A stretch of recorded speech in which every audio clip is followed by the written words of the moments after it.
पण संयम का प्रतीक है। कांवड़ यात्रा भक्ति, सहन शक्ति और आध्यात्मिक अनुशासन की परीक्षा है, लेकिन हर साल इस यात्रा के नाम विवाद भी जुड़ जाता है। कुछ लोग, कुछ संगठनों को लगता है कि वो समाज के ठेकेदार हैं। उन्हें किसी खास तरह का लाइसेंस मिल जाता है कि वो जब चाहे जिसकी पेंट उतरवा दें, जब चाहे जिसे जहां चाहे अपमानित कर दें, जब चाहे जिसे चाहे पीट दें। देखिए रिपोर्ट।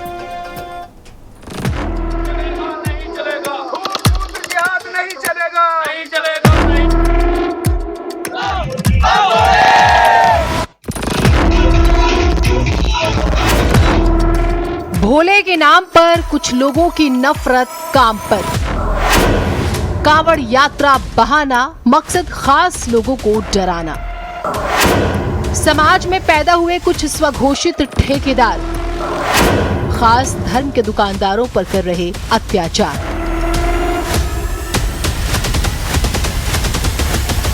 पश्चिमी उत्तर प्रदेश में कांवड़ यात्रा की शुरुआत हो चुकी है, लेकिन उससे पहले यहाँ पर एक और मुद्दा शुरू हुआ है। मुद्दा है कांवड़ यात्रा के दौरान सड़क किनारे जो विक्रेता होते हैं वो कौन है, उनकी पहचान क्या है और क्या उससे कांवड़ियों का धर्म भ्रष्ट हो रहा है।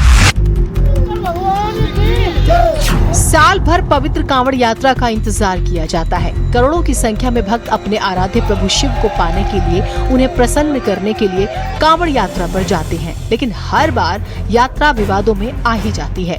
कुछ खास किस्म के लोगों की वजह से विवाद पैदा हो जाता है। कुछ स्वघोषित धर्म के ठेकेदारों की वजह से खासकर पश्चिमी यूपी में हर साल बवाल हो जाता है।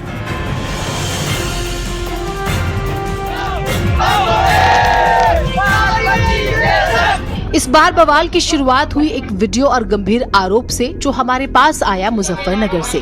बेशक कांवड़ यात्रा की शुरुआत 11 जुलाई से होने वाली है, लेकिन मुजफ्फरनगर में हंगामा हो गया। हिंदू संगठनों ने दिल्ली देहरादून नेशनल हाईवे 58 पर चेकिंग अभियान शुरू किया। कुछ लोग हाईवे पर स्थित पंडित जी वैष्णो ढाबे पर पहुंचे। वहां काम करने वाले कर्मचारियों से आधार कार्ड मांगे, नहीं दिए तो ढाबे पर लगा बारकोड स्कैन किया। उसमें मालिक का नाम मुस्लिम समुदाय का निकला। आरोप है कि इसके बाद उन लोगों ने कर्मचारी को कमरे में ले जाकर पहचान करने की कोशिश की। ढाबा कर्मचारियों ने बताया कि पहचान जानने के लिए हिंदू संगठन के सदस्यों ने एक कर्मचारी को कमरे में खींचकर उसकी पैंट उतारने की कोशिश की, जिससे धार्मिक पहचान की जा सके। अभी इन्होंने पैंट तारी, पहले आधार कार्ड चेक करा, आधार कार्ड है नहीं खोएगा। हाँ, और क्या नाम, मुझे नंगा करने को ये लोग बीमार चल रहा, देखो बीमार चल रहा। अच्छा, बाबूजी में बीमार चल रहा। अच्छा, अटैक का तरह होगा तभी। किसने करने की कोशिश की? ना वो लौंडा काला लौंडा वो अब नू देख रहे मुसलमानों क्या हो या तू। मुजफ्फरनगर में स्वामी यशवीर महाराज ने ये मुद्दा कुछ दिन पहले बुलंद किया। एक वीडियो वायरल हुआ जिसमें वो अपनी टीम के साथ एक ढाबे पर पहुंचे थे और इस ढाबे के नाम को लेकर उन्होंने आपत्ति जताई, क्योंकि वो ढाबा एक मुस्लिम का था। इस दौरान एक व्यक्ति जिसका नाम गोपाल बताया गया, वो सामने आया और उसने ये आरोप लगाया कि उसका पैंट उतारकर उसका खतना चेक करने की कोशिश की गई है। इस पूरे मामले में यशवीर महाराज की टीम के जो सदस्य हैं उनको मुजफ्फरनगर के पुलिस प्रशासन ने नोटिस जारी किया है।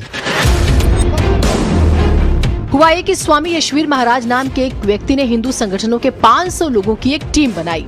टीम कांवड़ रूट्स पर ढाबों, होटलों, दुकानों की चेकिंग कर रही है। स्वामी यशवीर कहते हैं कि हमारा मकसद साफ है, हम जानना चाह रहे हैं कि कहीं किसी मुस्लिम व्यक्ति द्वारा हिंदू नाम का प्रयोग कर व्यापार तो नहीं किया जा रहा। वैसे घटना का वीडियो वायरल होने के बाद संगठन के लोगों को पुलिस ने नोटिस जारी किया है।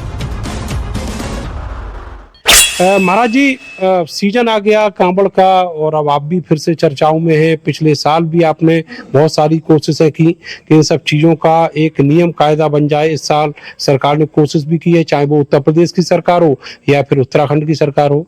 यहाँ पर ऐसे बहुत होटल, ढाबे, चाय की दुकान, मिठाई की दुकान, जूस की दुकानें हैं जो सनातन धर्म के देवी देवताओं के नाम पर या सनातन धर्म के लोगों के द्वारा चलाए जाते हैं, लेकिन उनके संचालक कोई सनातन धर्म के हिंदू नहीं होते, वे सब मुस्लिम होते हैं।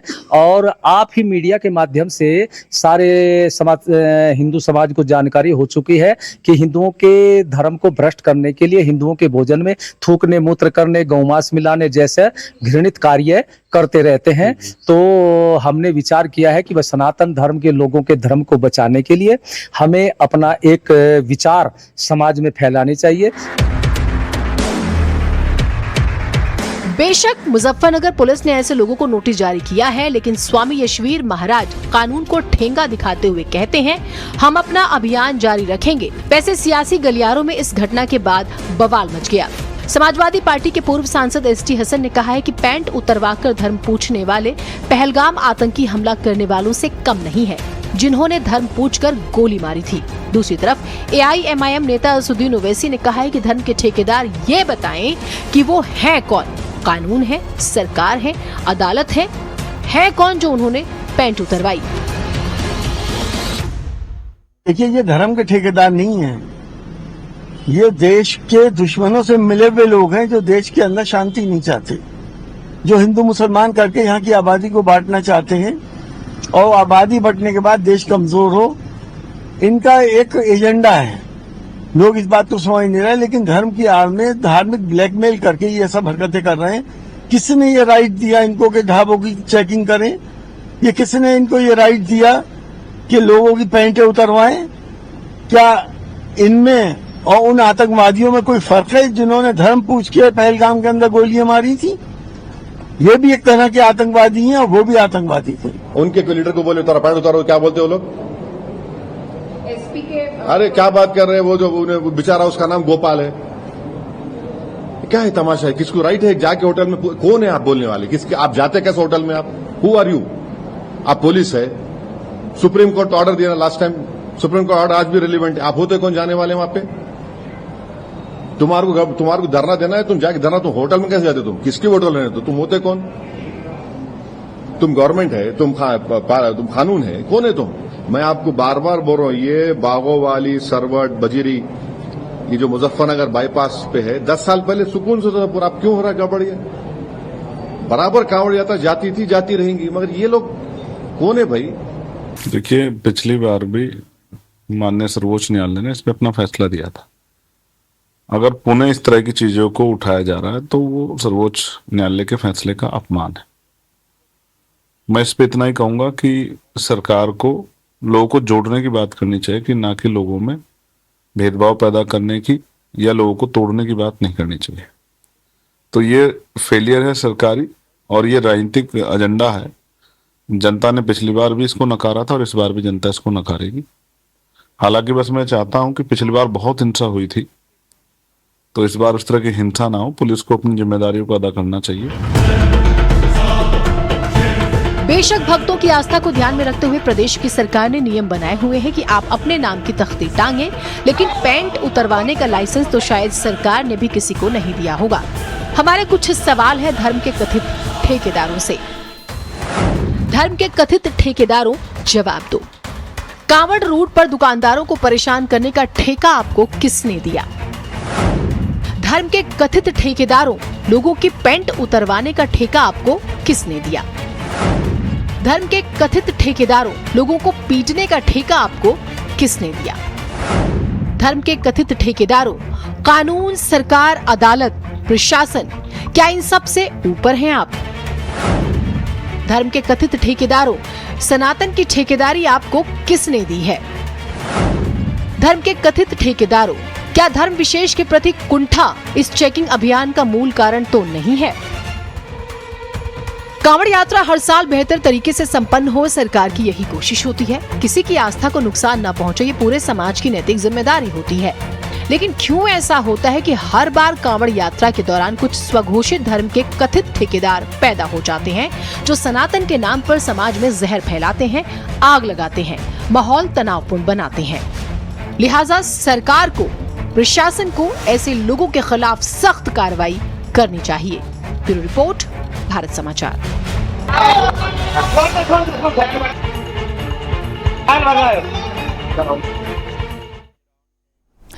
कांवड़ यात्रा को लेकर दुकानदारों की राय भी हमने जानी। उनसे जानना चाहा कि ये जो माहौल हो रहा है, माहौल चल रहा है, उसका क्या प्रभाव पड़ रहा है उन पर, रोजगार पर, वो क्या सोचते हैं। दुकानदारों ने यात्रा को लेकर अपनी बात रखी, भगवान भोलेनाथ की आस्था का भी जिक्र किया। सुनिए।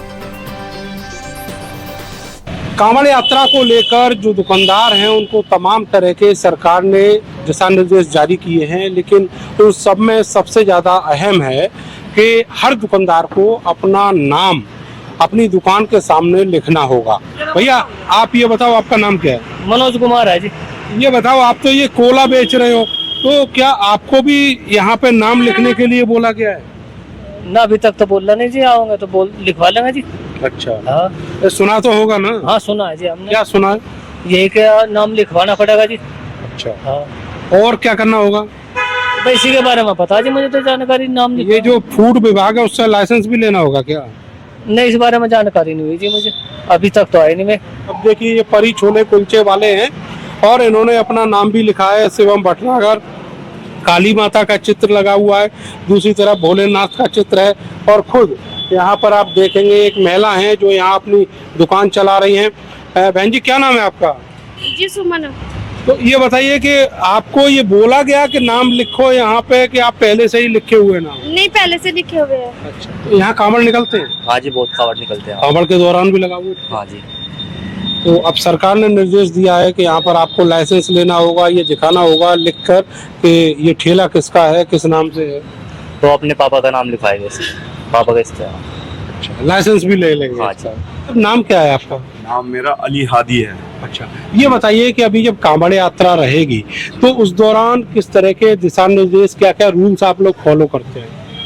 जो सरकार कहती है वो सारे रूल करते हैं। मालिक का नाम और सारे मतलब वर्कर का नाम एक बोर्ड पे लिखने के लिए कहते हैं। ये 5 स्टार हटा के अपना नाम जो भी है ढाबे का वो रखने के लिए कहते हैं, तो वो रखते हैं। पिछले साल व्यक्ति के नाम से? जी, जैसे मेरा नाम है, कारीगर का नाम है। पिछले साल आपने क्या नाम रखा था? नाम अपना मोहम्मद हादी रखा था जो है। 10 से 12 साल हो गए मुझे। कावड़ सेवा करता हूँ सबके लिए, ये बना रखा है यहाँ बैठने का, सब पीछे पानी का, सब कावड़ के लिए करता हूँ। कोई मुझे तो आज तक मुश्किल नहीं हुई।